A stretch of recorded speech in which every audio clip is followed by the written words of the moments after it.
इस फल को देख रहे हैं आप? अभी अभी अपनी डाल से अलग हुआ है। बड़ा दुख होता है ना जब आप अपने उद्गम से अलग होते हैं, परंतु ये दूरी भी आवश्यक है। अब इस फल को ही ले लीजिए। अपने जीवनदाता वृक्ष से अलग होकर ये ना केवल किसी की भूख शांत करेगा, अपितु इसके भीतर के बीज से एक नए वृक्ष का सृजन भी होगा और कई फल जन्मेंगे। सृजन की प्रतिक्रिया में पीड़ा आवश्यक है। यदि पीड़ा नहीं होगी तो सृजन नहीं होगा। पीड़ा अपने उद्गम से दूर होने, पीड़ा अपनों से दूर होने। इस फल की भांति हम मनुष्यों को भी अपने उद्गम से, अपने सगे संबंधियों से अलग होना पड़ता है और यही अलगाव एक नए सृजन को, एक नई सृष्टि को, एक नए विकास को जन्म देता है। इसलिए ऐसे अलगाव से दुखी मत होइए, उसका स्वागत कीजिए, क्योंकि ये विकास की नींव है। अपराध वो भावना है जिसके कारण संसार में सदा दुख ही व्याप्त रहता है। हम सब अपराधियों से घृणा करते हैं, उन्हें कोसते हैं, परंतु क्या कभी विचार किया है कि कोई भी जन्म से अपराधी नहीं होता? तो ऐसा क्या कारण है कि कोई इतना बुरा बन जाता है कि वो बुराई की सीमाएं ही पार कर जाए? कारण है कामना। यदि कामना पर नियंत्रण ना रखा जाए, यदि कामना को पूर्ण करने के लिए परिश्रम ना किया जाए, तो वो तृष्णा में बदल जाती है और तृष्णा लालच में, और लालच छल में, और छल करते ही मनुष्य अपराध की ओर अपने पग बढ़ा देता है। इसलिए ये अत्यंत आवश्यक है कि मन की कामनाओं पर नियंत्रण रहे। यदि मन पर नियंत्रण रहेगा तो अपराध पर स्वयं ही नियंत्रण हो जाएगा। हम सबका मन करता है कि हम जीवन में ऐसे शिखर पर पहुंचे जहां हमसे ऊपर कोई ना हो, जहां हमें कुछ करने की आवश्यकता ना पड़े, है ना? कुछ लोग इस शिखर पर पहुंच भी जाते हैं, परंतु उनका मन सदा विचलित रहता है। इतनी मनोरंजक बात है ना कि जिस विश्राम को पाने के लिए हम इतनी मेहनत करते हैं, इतना परिश्रम करते हैं, वो हमें मिलता ही नहीं। कारण स्वयं सोचिए, वन का राजा होने के पश्चात भी सिंह को अखेट के लिए परिश्रम क्यों करना पड़ता है? सोचिए। मैं बताता हूं, क्योंकि राजा होने का अर्थ ये नहीं कि वो सदा सोता रहे और मृग स्वयं उसके समक्ष आकर कहेगा कि आइए महाराज, मुझे खाकर अपनी भूख मिटाइए। तो समझ लीजिए, कार्य आपके परिश्रम से संपन्न होते हैं, केवल कामना से नहीं। यदि आप नीचे हैं तो सदा स्मरण रखें कि आपका परिश्रम ही आपको ऊंचाइयों पर ले जाएगा, और यदि आप ऊंचाई पर हैं तो वहां पर भी रहने के लिए आपको निरंतर परिश्रम करते रहना होगा। अर्थात परिश्रम से मुक्ति नहीं है, क्योंकि परिश्रम ही जीवन है। सबसे अधिक महत्वपूर्ण क्या है? जीवन, या जो जीवन में पाया, यात्रा, या यात्रा पूर्ण करने के बाद पाया गया लक्ष्य, कर्म या उसके फल? बहुत ही महत्वपूर्ण परंतु विकट प्रश्न है ना? परंतु तनिक धीरज से सोचेंगे तो इसका उत्तर अधिक कठिन नहीं है। यदि जीवन यात्रा है तो उसका लक्ष्य क्या होना चाहिए? स्वयं सोचिए। मान, संतान, धन, नहीं ना।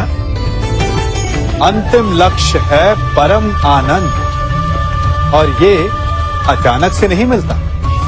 इसे पाने का केवल एक ही उपाय है, और वही आपका कर्म है, वही आपकी यात्रा भी, और वही आपका प्रारब्ध भी है। और आपको कौन बताता है कि आपके लिए सही क्या है? वो है आपका मन, जो मस्तिष्क की भांति हानि और लाभ नहीं सोचता, जो आपको ये बताता है कि शुभ किसमें, संसार का कल्याण किसमें, आनंद किसमें। यदि आपका मन संयमित है तो वो आपका सबसे महत्वपूर्ण मार्गदर्शक है, जो आपकी यात्रा, आपका लक्ष्य, आपके कर्म और उसके फलों को सबको शुभ बना सकता है।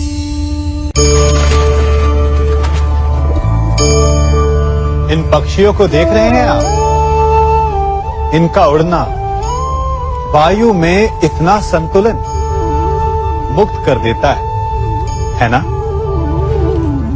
इन्हें उड़ते देख आपके मन में भी इच्छा होती होगी कि इन्हीं की भांति आप भी स्वतंत्रता से उड़ पाएं।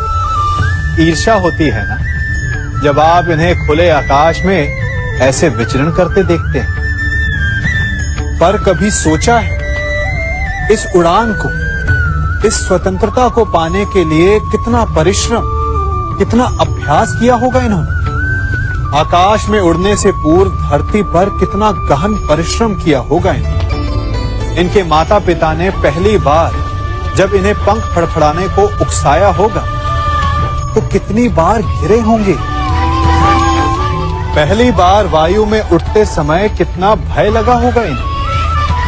अपनी पहली उड़ान के पश्चात धरती पर उतरते समय गिरकर कितनी चोट खाई होगी।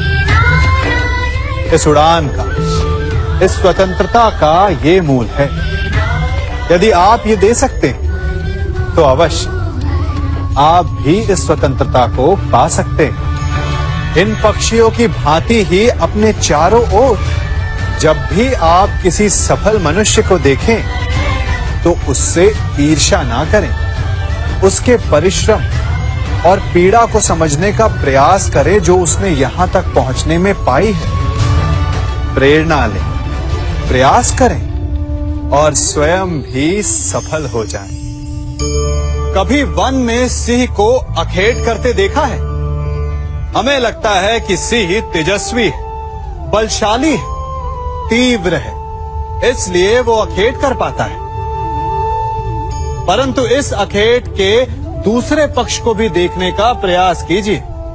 सिंह अखेट तभी कर पाता है जब हिरण आस छोड़ देता है, जब वो भागना बंद कर देता है, जब वो संघर्ष करना छोड़ देता है। सिंह हिरण की मृत्यु नहीं चुनता, हिरण स्वयं अपनी मृत्यु चुनता है। ठीक उसी प्रकार असफलता हमें नहीं चुनती, हम असफलता को चुनते हैं। ये हम ही हैं जो आशा को छोड़कर संघर्ष करना छोड़ देते हैं और भाग्य का अखेट बन जाते हैं। इसलिए संघर्ष करना मत बंद कीजिए, प्रयास करते रहिए और सफलता आपकी मुट्ठी में होगी। जब घर में अंधकार छा जाता है तो प्रकाश लाने के लिए आप क्या करते हैं? दीपक ढूंढते हैं और उसकी लौ को प्रज्वलित करते हैं और फिर अंधकार अपने आप दूर हो जाता है। अब आप कहेंगे कि इसमें कौन सी नई बात है? यदि अंधकार को दूर करना है तो दीपक की लौ को प्रज्वलित तो करना ही पड़ता है। यही बात तो समझने की है। यदि अंधकार से लड़ना है तो अंधकार का सहारा नहीं लिया जा सकता, उसके लिए प्रकाश की आवश्यकता होती है। घृणा का अंत करना है तो उसे घृणा से अंत नहीं किया जा सकता, उसे प्रेम की आवश्यकता होती है। शत्रुता का अंत शत्रुता से नहीं किया जा सकता, उसे क्षमा की आवश्यकता होती है। यदि आपको नकारात्मक ऊर्जाओं से लड़ना है तो स्वयं को सकारात्मक बनाना होगा और तभी आपके जीवन में वास्तविक आनंद आ सकेगा। एक न एक बार हर युवा के जीवन में एक ऐसा समय आता है जब उसे लगता है कि उसके माता पिता उसके साथ बहुत कठोर हो रहे हैं। मैं आपसे पूछता हूं, क्या आपने कभी कुम्हार को मटकी बनाते हुए देखा है?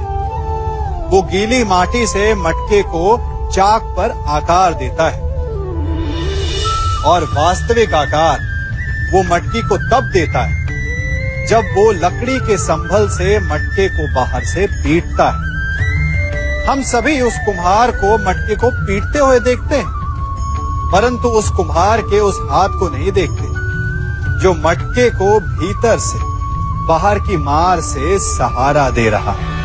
हमारे माता पिता भी ऐसे ही होते हैं। अपनी संतान के भले के लिए, उसके भविष्य को आकार देने के लिए कभी कभी वो कठोरता को भी अपनाते हैं। आप केवल उनकी कठोरता को मत देखिए, उस संभल को भी देखिए जिसने आपको भीतर तक से संभाल कर रखा है।